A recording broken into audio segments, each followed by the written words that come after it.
it's been 7 days since I last done this, and during that time, I did not do a preview, I did not do a review, and I did not do a power rankings during my trip because of the fact that the hotel I'm staying, the Wi-Fi suck ass. So it's a bit unfortunate that I couldn't do it for the midweek preview and review, and also review the match week number 13 game. Although I did review the LAFC versus DC United game, and that was actually at Bank of California Stadium. So if you haven't watched that, make sure you guys watch that one. But yeah, week number 14 is here. 11 matches this week, and let's jump straight into it. And we start with this one that most likely by the time this video is going to be out, this one will probably be over because I'm doing this at 5:13 p.m. at my time, and the game kicks off at 6. So this game kicks off in about 45 minutes, and I have a feeling since my internet here is shit, it's not going to be uploaded in time before this game starts. But talking about this one, Colorado versus Vancouver. And oh, by the way, I decided to put all the players that is currently going to be on international duties, or those players that are going to be going to the World Cup. And surprisingly, a lot of the club in MLS this World Cup season will not be losing a lot of their guys. And I think a lot have to do with the fact that the US are not in the World Cup, and I'm assuming a lot of these teams have a couple of US guys that goes to the World Cup. But talk about this one, for Colorado, they don't have anybody who's going to be on World Cup duty. For Vancouver, only guy that they'll be missing for this international duty and the World Cup is going to be Kendall Watson, and that's certainly a pretty big miss because he's one of the key guys for that Whitecaps team, and he's definitely I think he's also a captain for the Whitecaps team, so that's going to be a big loss for them. But talk about this match. I mean, this has been a match between two teams that have been really struggling lately. Colorado right now they are right now the worst team in the league as of now. I mean, 6-game losing streak, longest losing streak of this season for them, and pretty much the longest of any other team in MLS, and the longest so far of every single MLS team right now. The Rapids are just a sinking ship right now, which is kind of what you expected this season. We kind of thought that the Rapids was going to be a sinking ship, but yeah, they are just falling off of a cliff ever since they kind of got off to that good start. And the Whitecaps, they're not any better either. There's still a lot of people that want Carl Robinson out, and that they're tired of the tactics that he used, where he just keep putting hopeful long balls and hopefully somebody can get to it, and always rely on that counter-attacking style of play, which teams are starting to figure it out. So for this match, I have a feeling that this is going to be an ugly match to watch, and I have a feeling that Colorado could lose 7 in a row because this team they just have no answer right now. I mean, this is a horrendous run that the Rapids are on. But yeah, next up, it's the Saturday game. And oh, by the way, did I tell you that this is the only Friday game, and that this is also the only Sunday game? So there's going to be one Friday game, one Sunday game, and there's going to be 8 or 9 Saturday games. And this one is actually at 5:30 p.m. my time. So the review is going to be a little bit later than expected, unfortunately, because of the late kickoff. But yeah, we start with the Saturday kickoff with Portland versus the Galaxy. For Portland, guys that will be on international duty and on the World Cup, it will be Guzman and Polo. And for the Galaxy, it's Ola Kamara, who I think he's only there for this international this kind of preparation for the FIFA World Cup, and then he'll be back with the Galaxy because Norway is not going to the World Cup. And the Dos Santos brother, I heard they are going to be going with the World Cup with Mexico, I think. So they're going to be missing throughout this stretch. And, for this match, Portland obviously are just on fire right now, and since this one is at home and they're playing a Galaxy team that's just, yeah, I mean, they are just bad, okay? I mean, that game, the win, see, that game against Dallas when they lost at home, not only it was a very painful feeling for the Galaxy, but it's also a painful feeling as a Quakes fan too, because the Galaxy right now at home are literally giving points away to people. Like, they are literally giving all 3 points and just gift wrapping wins to people because they just cannot win at home. And the fact that the Quakes come into there and not able to get a win out of that, despite the fact that they're giving points away for free, that's what is so frustrating to be a Quakes fan. And I'll mention more on that in this game.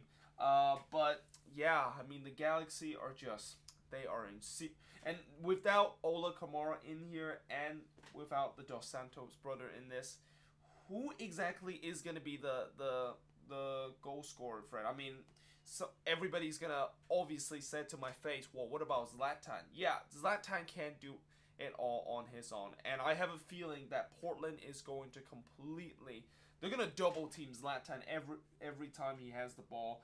And then after that, who else is the goal scorer? Like, there's no goal scorer right now for the Galaxy to potentially get some goals for them. And I just have a feeling that the Timbers going to get a pretty easy win, even though they won't have Guzman and Polo in this game. But yeah, next up, Atlanta versus the Union. Now, this is what I'm very surprised. Atlanta has nobody on international duty. Nobody for Atlanta is going to the World Cup, which is a little bit shocking because consider the quality that they have in their team and the fact that nobody goes to the World Cup and they're not going to miss anybody to the World Cup. It's quite surprising, certainly. And, you know, for Philly, obviously nobody goes to the World Cup for them too. And this is a very interesting matchup. I mean, if this was a couple of weeks ago, everybody would have said Atlanta was going to win because Atlanta is just, they're just so good right now. But recently, the Union has started to pick it up recently, and they are really threatening New England for that final spot. And certainly, they are all of a sudden, in these last couple of games, looking like they're trying to sneak into the playoffs. And keep in mind, this is a team that a couple of weeks ago, I literally said that there's no chance they're going to go to the playoffs. They're done. Like, the midfield is a mess for them. The defense is inexperienced as hell. And going forward, they just cannot score because they can't finish. But now, all of a sudden, the midfield have started to kind of picked up. And, you know, the team is started to finally score for the Union, and all of a sudden they are on this very good run.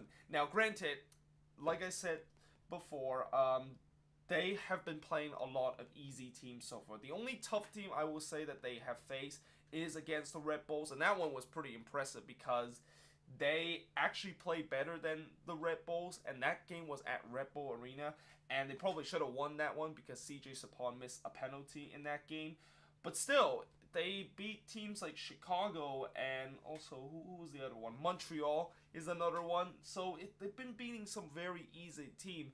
And this is going to be a big test against Atlanta. And I think this might be a test that is a little bit too far for them because Atlanta has a lot of quality. And yes, Atlanta has been having some problems lately. They have gone into this little blip that they have, and in the last game against New England, I have no clue in the world how did they not win that game. Like, seriously, they were dominating that game against the Revs. They had so many chances to not only win the game, but just completely blow the Revs out of the water, but they just couldn't finish. And I think that is probably started to be a bit of a problem for Atlanta, and maybe one that they definitely could be a little bit concerned when playoff time starts. But yeah, I expect Atlanta to win this one. I know Philly is pretty hot in these last couple of games, but I think this test is just a bridge too far for them. Speaking of another team that is hot, Columbus. They're taking on TFC, and Columbus, last time I told you guys that They have a very tough stretch where they have to play TFC, NYCFC, and I also think they have to play LAFC too. So it's a very tough stretch for Columbus to get through, but they started this tough stretch with a positive result against Sporting KC on the road, nevertheless. And that was also a game when I think they were down to 10 men, so that makes it even more impressive in terms of that row point that they got at Kansas City.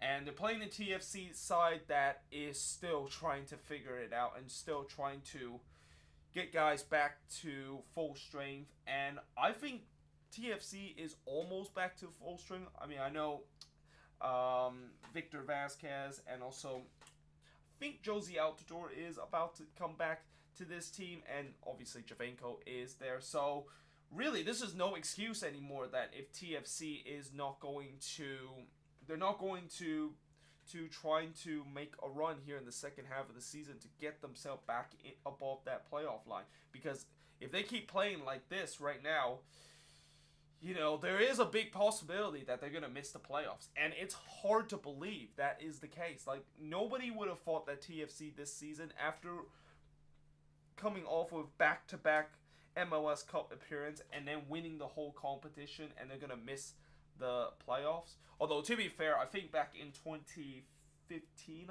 I remember when Portland won the title, and they basically the very next season they missed the playoffs. Although the one with Portland missing the playoffs, that one was very bad. Like, seriously, that Portland missing the playoffs after winning the whole thing, that is just that was just. And they didn't have any CONCACAF Champions League commitment too. TFC had this season.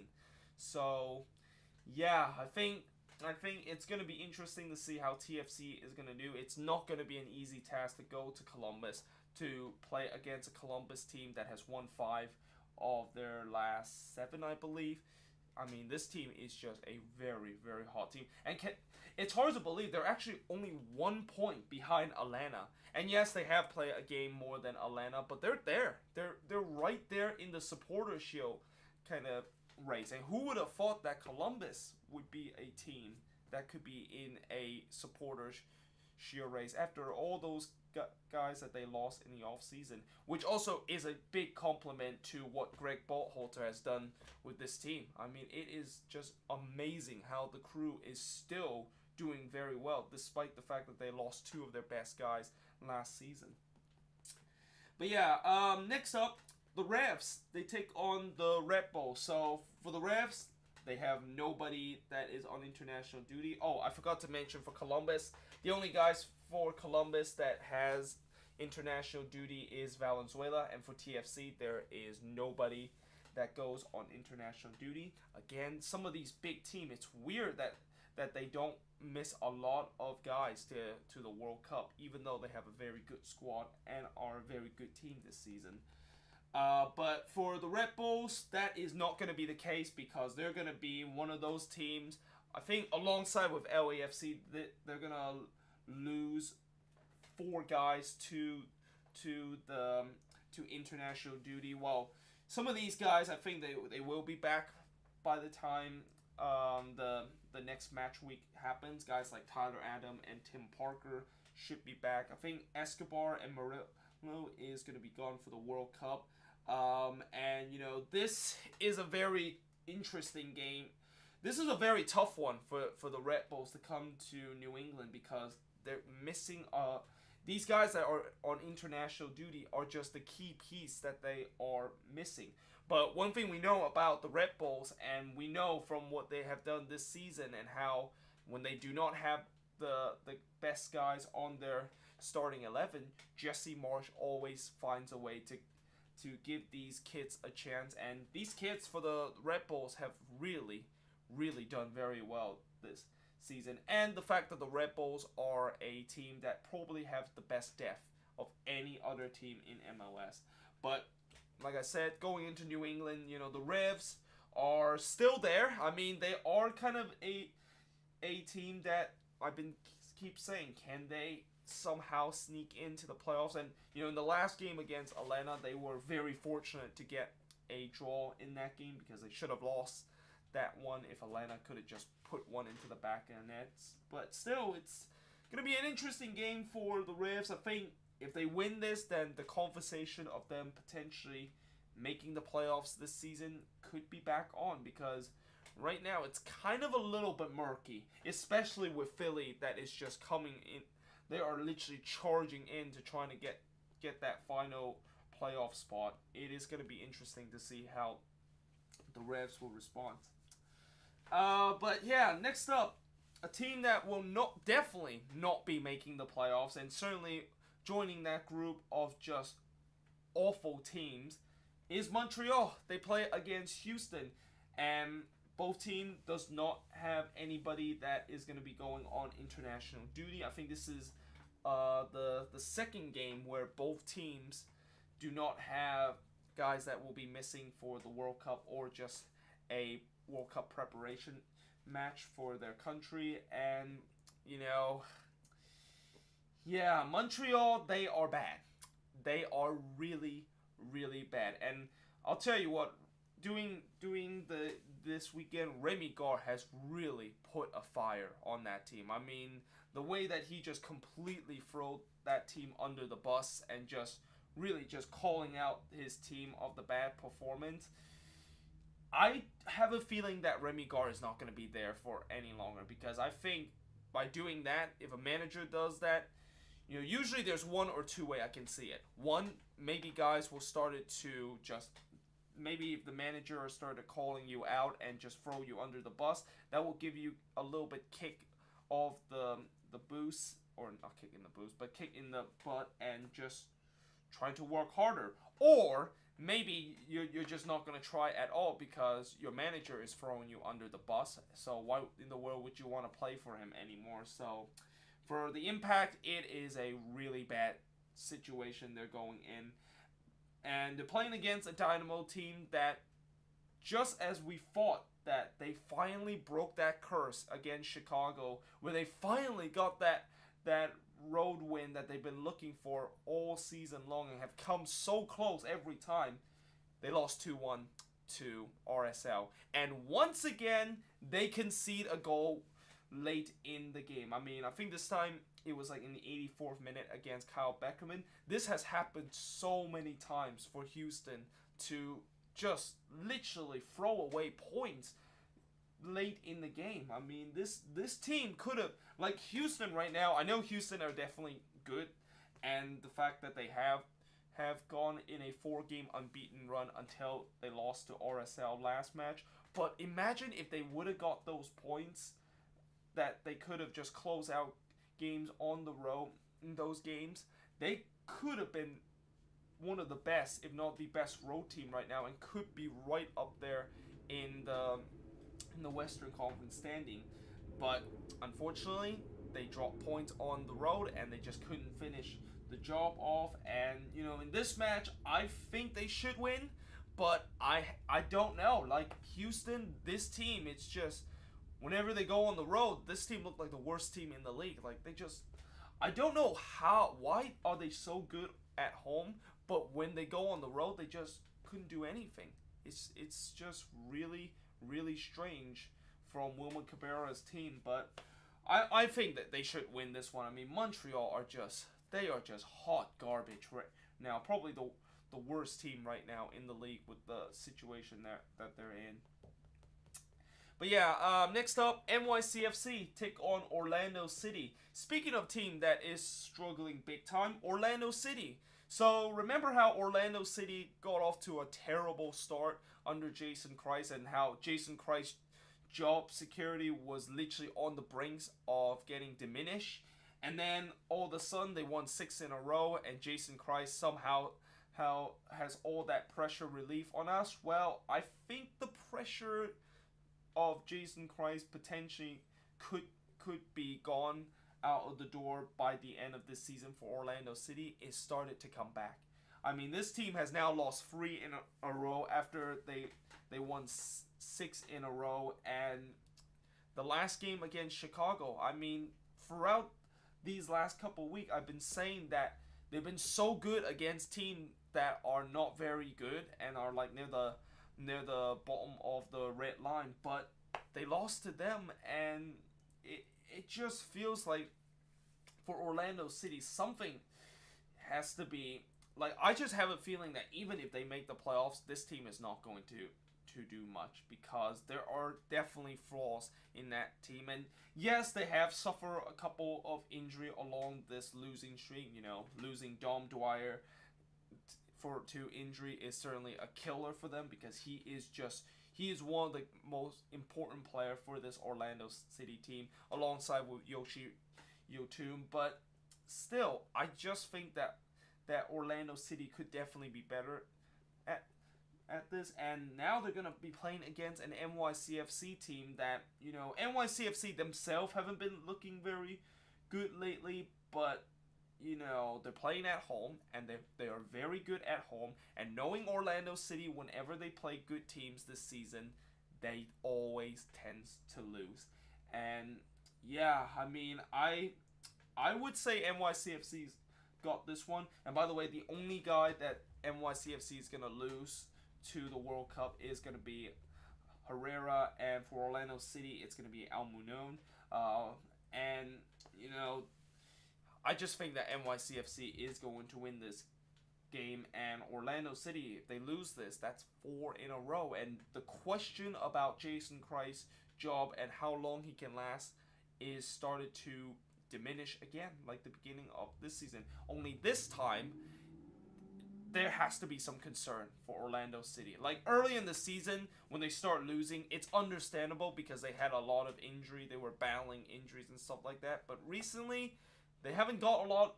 They are still kind of battling a little bit injury, but it's not as bad as the beginning of the season. And the fact that they cannot beat big teams, they cannot beat teams that is like in the playoff area right now, then there is just no chance this team can be competing deep into playoffs. Because once the curtain rise in terms of the playoff time, they're just going to get burned out because they just cannot win against a playoff team. And this is one of those teams that Orlando City could face in the playoffs. So yeah, this is going to be an interesting one to see. But yeah, next up, Dallas versus LAFC. So I'll tell you what, Dallas right now, I won't be surprised, and you heard it here first, I won't be surprised that Dallas can be near the top spot and challenge Sporting KC by the end of this season, because there's just something about Oscar Pereira team this season that, he talked about how this is a redemption year and stuff like that, and they kind of got off to a bit of a poor start, but recently this team kind of in some way looked like a team a couple of years ago when that was the team that usually challenged near the top of the table. And for Dallas, I think the key for them for these last couple games and why they've been keep winning is that this defense is really, really solid, and guys like Mauro Diaz and Maxi Urruti and also Roland Lamar is back to where they were in 2015 when they were just in the top of the game. And they're going to be playing against an LAFC team that this is the beginning of the question mark for them. Because now you're not going to have Lauren Simon, Omar Gabbert, Orania, and Vela for the World Cup. And you're probably not going to have them for the next 3 or 4 games. This is where it starts to be just how can LAFC kind of survive this stretch. Because I know for a fact that LAFC is going to start losing games. If you look at these last couple of games, and I said it during the DC United game, it feels like LAFC, watching them play, they gave the ball away a couple of times, and it just feels like there's just something missing on that team. Like it feels like they just need a playmaker on that team, and that playmaker and that guy that always give the ball to guys like Vela and Rossi in a good position is that guy Marco Orania. And I think that it's just pretty clear that they can't wait until they get another good player, and they are going to get Andre Horta in the summer. But yeah, this is going to be, I'll just warn you, LAFC fan, this is going to get really rough in these next couple of games, and I won't be surprised if they're gonna drop down in the standings. But if they can somehow, in some way, still remain in the top four by the end of this World Cup period, then I think LAFC is going to be back where they are. I mean, LAFC, the beautiful thing about LAFC right now is that we knew coming into this part of the period, we knew that they were going to lose some big World Cup players that, or not big World Cup player, but big star player to the World Cup. And it's just a matter of question of how can they find a way to replace them. Now they have made a couple of signings to try to replace them, but those guys that's supposed to be depth guys are just not really doing as well as the guys that is going to the World Cup. And you know, when you look at these guys, Simon, the captain of LAFC, that is going to be missing for the World Cup, then you lose that leadership on the defense. You know, Omar Gabber, although Gabber I think is not as a big miss as all the other guys because he hasn't done much with LAFC this season. Marco Aurelio already talked about how that is a huge miss for them, and Carlos Vela too. Their DP and their guy that they all, every LAFC fan seems to just worship him, is going to be in the World Cup. So it is going to be very interesting in these next couple of weeks of how LAFC can manage it. But I think in this match, I think Dallas is going to win this one because LAFC is just missing so many guys, and they're just trying to tread water for these next couple of weeks when the World Cup comes. But yeah, 3 more games to preview. Chicago versus the Quakes. I will, of course, upload that match preview later tonight, but just a quick talk about this game. Well, yeah, Chicago, you know, they've been very inconsistent this year, and there's been kind of a lot of ups and downs this year, but at least they're still kind of right there as one of those teams that can maybe sneak into the playoffs this season. And I think for Chicago, if they can just get some of those guys back from injury, because right now for the Fire they have a whole ton of injury to deal with. I mean, if they can get some of those guys back, then I think Chicago could potentially stabilize their form and just not have this inconsistent form that they have been this season. And for the Quakes, well, yeah, needless to say more of what has gone on with my Quakes team recently. It is just, it's bad right now, and I have no confidence. Like, it seemed like it doesn't matter who we face now. I just have no confidence whatsoever. Like, even if the Quakes play against Montreal or even Colorado, for example, I wouldn't have any confidence either because this team doesn't know what they're doing. The team chemistry is as low as it gets. The manager for us, Michael Starhay, he is on the brinks of getting the sack. And I know some people will say, well, why not give him time? And, you know, he hasn't had a transfer window to try to figure it out. Oh, no. Have you seen how he's been managing this team and how he's trying to implement this kind of defensive kind of ways, and how he's making this team look very similar to what the Dominic Kintner kind of team is? Yeah. It's a matter of time before he is going to go out of the window, and I will gladly take Chris Leach back into manager of the Quakes. I mean, I know with Chris Leach potentially be back with this team, that means that, you know, we are going to lose like crazy on the road, but at least he can get some resort at home, and he can beat teams like LA too. So I would rather take Chris Leach right now than what Michael Story is. And also Chris Leach play entertaining attacking football, which is something that the fan base been begging for so long. So yeah, I don't know what to say other than the fact that I'm praying we get a draw. And also we are going to miss 2 guys to the World Cup, Godoy and Cummins, both of them with the Panama national team. So yeah, we're going to see how that's going to go. Oh my word. This is going to be very bad. I guarantee you. But yeah, next up. Well, speaking of bad, RSL versus Seattle. So this is round two of this matchup. Remember last time when these teams face each other, RSL of course got a 1-0 win over the Sounders. And by the way, that match was actually last week, so that's why I thought this is round two. And for Seattle, well, if you think that things are not gonna get worse, well, you're gonna lose guys like Roman Torres, Gustav Svensson, and oh, by the way, Nicholas Ladero. Probably your best player so far this season, and you're gonna lose them to the World Cup, and you're probably gonna lose him for a while because with him with the Uruguay national team, most likely Uruguay this season, well, not this season, but this World Cup could be moving deep in the tournament. So you're gonna potentially miss Nicholas Ladero for a couple of matches. And for RSL, the only guys they're going to miss is Albert Rusnak, although they're going to get Rusnak back because I believe Serbia is not in the World Cup this year, if I remember. Or they might be. I don't know. But yeah, for Seattle, this is not good. This is really, really bad right now. And I just think that 1-0 loss probably just sealed kind of the fate of how I don't think Seattle is going to do what they did a couple of years ago. Especially the fact that, Seattle started this good run kind of like right around the June and July period.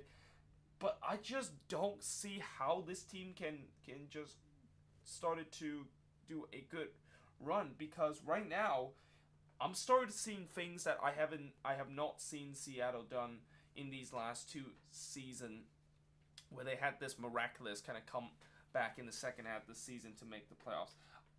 Guys on this team are clearly aging. The core of this team is clearly aging. There is just no goal scorer on this team. It's no wonder why Seattle right now has one of the lowest goal scoring total in the entire league. And yeah, I mean, you can't really just there is just, I don't see who exactly is going to be the players that can really just stand up for this Sounders team. I mean, obviously it's not going to be Clint Dempsey. In fact, Clint Dempsey has kind of become what Chris Wondolowski is. He's just started to get old and just look absolutely uninterested. On the other hand, RSL, RSL has been started to be good again, I guess. Despite the fact that they haven't really won on the road a lot. They've been very good at home this season, barring from what happened in that home opener when they lost 5-1 to LAFC. So, yeah, things tells me that RSL is going to get this win, and the misery of the Sounders being the bottom of the table in the Western Conference is going to continue. Well, actually, I don't think they're in the bottom. I think Colorado is currently in the bottom because they lost 6 in a row, but they're right near the bottom and are a long way from getting back up to the red line. But yeah, final game of this week, and this is the Sunday game between Sporting KC and Minnesota. Last time both of these teams met, it was a 1-1 draw in that game. And, for Sporting KC, they are going to miss Johnny Russell, although they're definitely going to get him back because Russell is probably going to go with Scotland. And, Scotland is not in the World Cup, but they're probably playing a World Cup preparation match against a team that is going to be in the World Cup. And for Minnesota, they will lose Francesco Calvo, their captain. And I think for this match, Sporting KC is kind of an interesting team this season. Like, we know that they're good, and there definitely could be a team that's gonna win the Western Conference. But the question is, are they up there the level of these Eastern Conference giants like Atlanta, NYCFC, and even Columbus, for example? And the answer, I think, is no, because I still think that there's just something about the Sporting KC team that, there are times where they look very good, but there's times where they they just don't look very kind of decent. And I don't know. Like I know that Sporting KC, they potentially is going to make a deep run this time. I don't know if they're going to really just completely fall apart in the playoffs like they have been in the last couple of seasons. But it just feels like if they make it all the way through to the MLS Cup final, do they have a strong enough team to beat against these giant of the Eastern Conference right now? But for Minnesota, in some way, Minnesota is right there. Like they are right there in the playoff picture. And that win against Montreal was certainly big, because I think if they did not get a win in that game, then yeah, most likely they're not going to be making the playoffs this season. I mean, you got to beat against team that you should beat, and maybe the Loons can actually sneak into the playoffs, and we'll see. This is definitely going to be a tough one for them, but Sporting KC without their best player Johnny Russell in this is going to be a bit of a blow for them, and we will see what happened in this one. But yeah, that of course is pretty much it for all the 11 games that I preview. Let me know in the comments below what you think of these games, and like always, make sure you guys leave a like, subscribe to my channel, and yeah, I will see you guys next time.